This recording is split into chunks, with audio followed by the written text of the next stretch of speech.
So when did the Black Student Union come into the picture?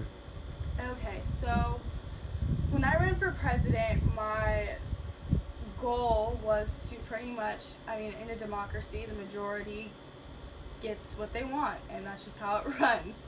Um, and if you keep doing that year after year after year, it's the same group of people, and it's the majority white, and all the other religions and ethnicities don't get represented at all. And so my goal was to voice for them. And that wasn't just black people, but the transgender community, which went terrible, and everything else. And I tried to speak out for them.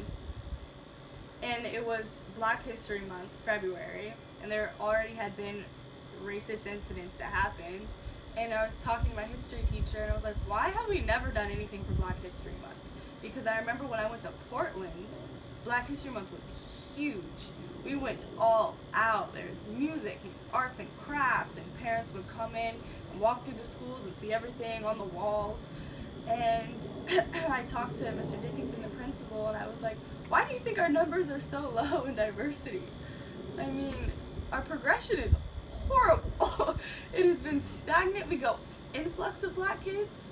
My senior year, we had, I think, like 12 black kids, freshman, sophomore class, and that's huge because I remember coming in freshman year, we might have had like 8 black kids in the entire school. And so I wanted to do something for Black History Month because I was like, one of the main reasons why black kids leave is because we don't feel supported by our community. We don't feel heard.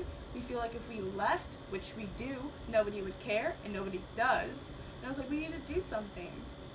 And since I finally have the power to do something, let's do it. So I wanted to have an assembly. And so I went out and I found every black kid in the school, and I got their contact info, and I created this huge group chat, and I wanted to do a spoken word in 3 pieces. I wanted one to talk about our history, because in history class all we learn about is black people got enslaved, they got to America in 1964, Brown v. Board, we're free, and that's pretty much it. Then it ends.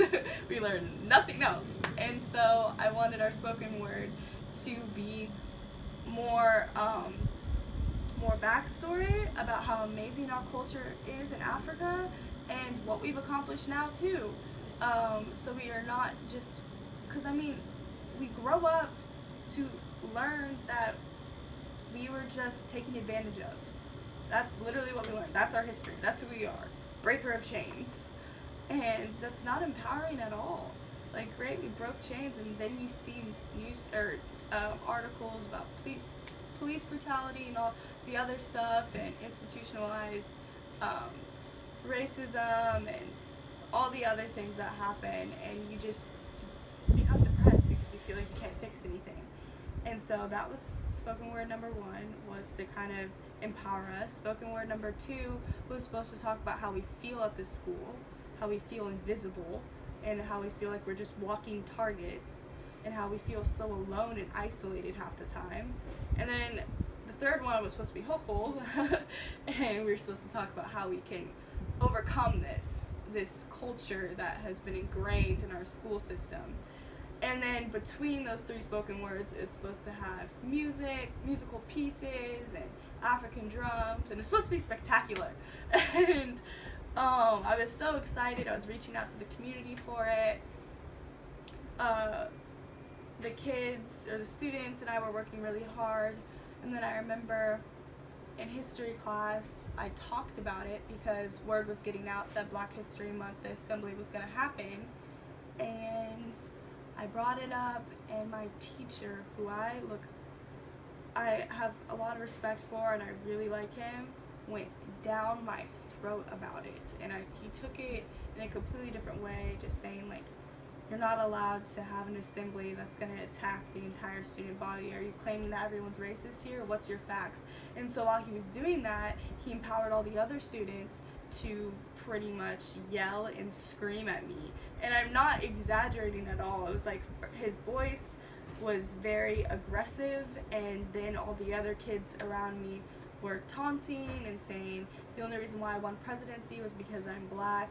And one of the kids started talking about nooses. And just quick clarification. We said Yeah. presidency, like student body president? Yes, I became the first student body president, this first black student body president at LO, which is ironic that they say I won because I'm black, since they don't really like blacks very much. But and that's also just America. But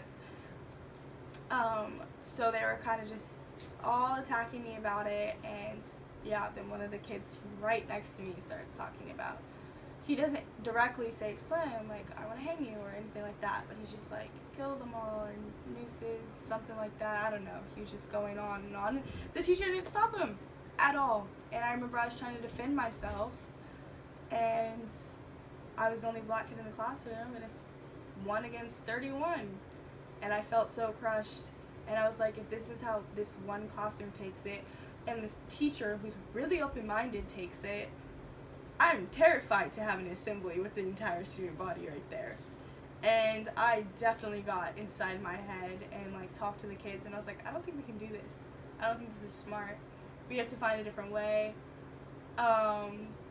We can't necessarily throw all the things that they're doing in their face, because then they'll get defensive and they'll shut us out. We need to somehow infiltrate and let them try to convince them to be open-minded to hear our story. But I then won this $500 scholarship, the Sassy Award, which is the Lake Oswego Rotary Club, and it had to go to the school. And so I told Mr. Dickinson, I presented to him at my graduation, here's $500. This can only be funded for the first Black Student Union. We created the club in the middle of the year, and then we became a legit club who met in the cafeteria with no advisor.